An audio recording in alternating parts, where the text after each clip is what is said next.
तर hi, hello, नमस्कार and welcome back to my YouTube channel.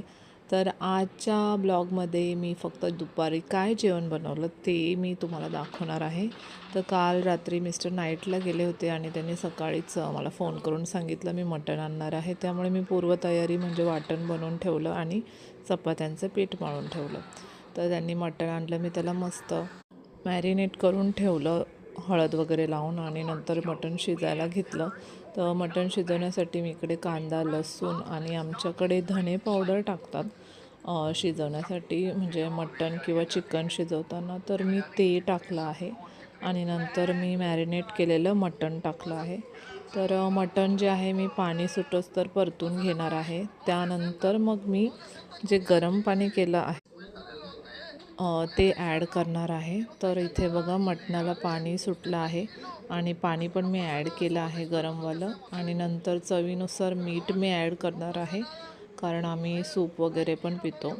तर जसं की मी सांगितलं पीठ मळून ठेवलेलं होतं. तर एका बाजूला मटण शिजते आणि दुसऱ्या गॅसवर मी लगेच चपात्या करायला सुरुवात केली. आणि नंतर मटणाच्या 4-5 शिट्ट्या करून घेतल्या आणि बघा झाकण खोलताच मस्त गरम वाफ आली.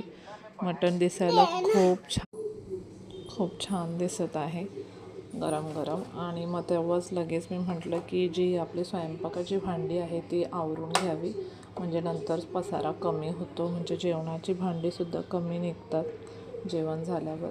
मग आधी स्वयंपाकाची भांडी घासून घेतली, किचन ओटा थोडा रिकामा करून घेतला. तर मग मटण शिजल्यावर म्हटलं आता त्याला फोडणी देऊन ठेवूया.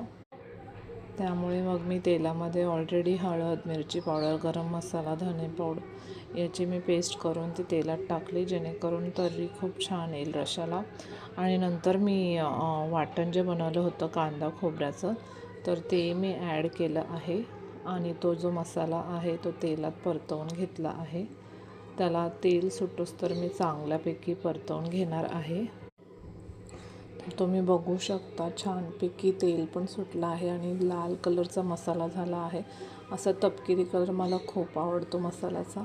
लगेच दुसऱ्या बाजूला मी भात शिजवून घेतला आणि इकडे मटण तयार झालेलं आहे. तर मग मी थाळी अशा प्रकारे सजवली आहे. कांदे नव्हते तर मी फक्त लिंबू ठेवला आहे.